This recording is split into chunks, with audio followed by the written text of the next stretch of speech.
Premièrement, on pense toujours trop avec l'argent.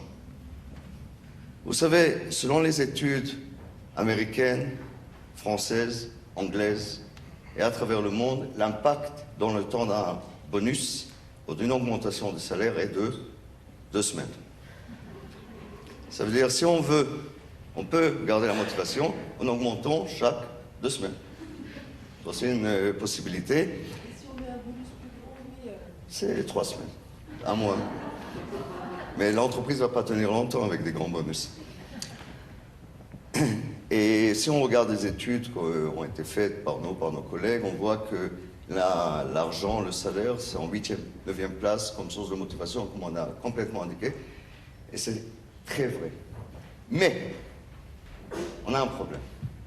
Et le problème est que dans notre système scolaire occidental, on ne nous a pas appris à parler différemment. Quand on n'est pas bien, on traduit tout de suite en termes financiers. On ne nous a pas appris, par exemple, de parler en termes de motivation. Je ne connais pas mes sources de motivation. Ni à l'école primaire, ni au lycée, collège, l'université. On ne m'a pas appris à me connaître, à devenir expert de mes motivations, de mes besoins, de mes intérêts. Alors quand je ne suis pas bien, quand on ne me respecte pas, quand on ne m'apprécie pas, quand je fais quelque chose qui m'ennuie, où je vais, la chose est plus facile.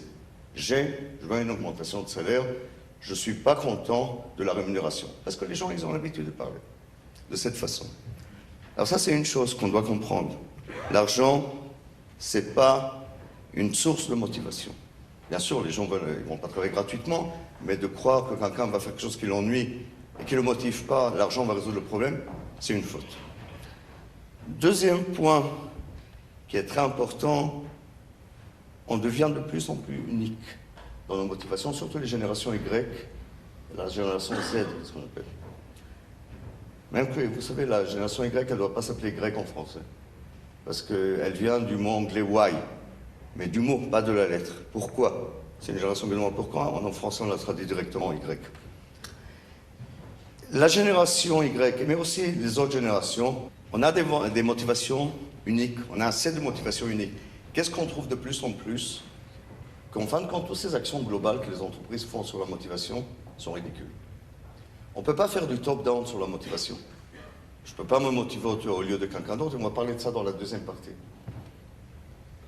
En fin de compte, moi, je dois être responsable de mes motivations, parce que c'est uniquement moi qui peux agir sur mes motivations. Et pour arriver à un engagement et pour arriver à une satisfaction motivationnelle, qu'est-ce qu'on appelle? On doit comprendre que chacun de nous est différent. Et les entreprises doivent arrêter avec leur action globale sur l'engagement et la motivation. Actuellement, beaucoup d'entreprises se concentrent sur le terme de l'engagement. Et nous, on a trouvé en fin de compte que la meilleure explication, c'est la combinaison entre l'engagement, c'est l'aspect émotionnel, quel point je suis attaché à l'entreprise, c'est le côté... Et en France, il y a un bon niveau d'engagement. À mon avis, les gens sont attachés à l'entreprise. Alors pourquoi ça ne va pas? Le problème, c'est dans le deuxième axe. Deuxième axe qu'on ne mesure pas. Ce n'est pas la motivation uniquement. Parce que la motivation aussi, elle est émotionnelle.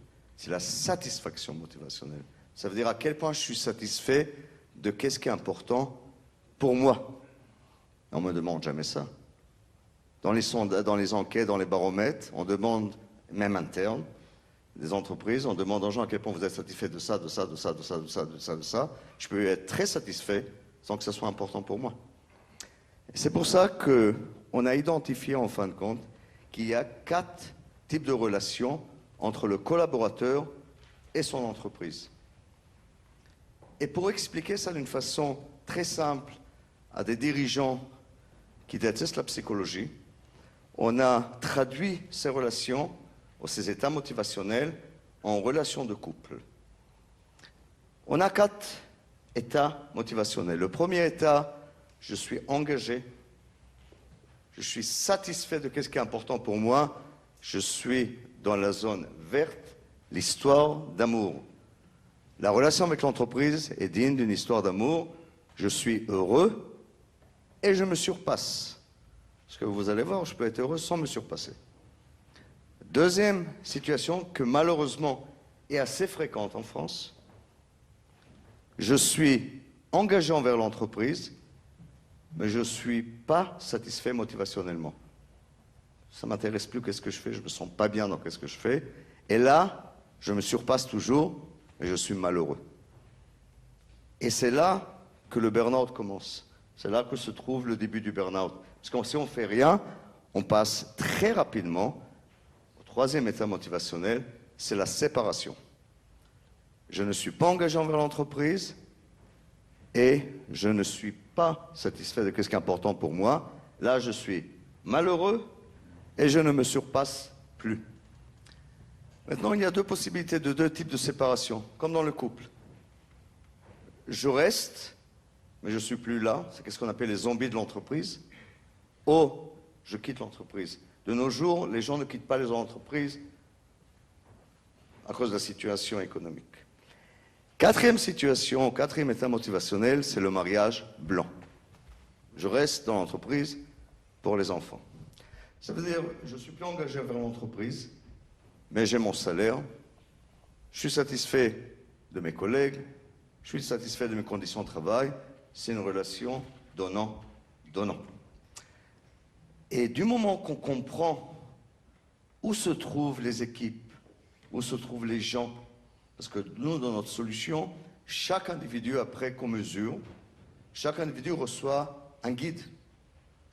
Et la première étape, c'est lui dire, voilà votre motivation, voilà vos motivations clés, voilà vos besoins motivationnels, voilà votre niveau d'engagement, et voyez, vous, qu'est-ce que vous pouvez faire pour améliorer. Il y a un processus bien clair pour améliorer. Le manager reçoit sur son équipe et l'entreprise sait où se trouvent les gens. Ça, c'est la première étape. Et si on continue à voir les autres étapes, on voit que, si on peut passer au deuxième écran, si on voit, après qu'on a compris l'état motivationnel, on agit. Maintenant, au niveau individuel, moi, je n'agis pas.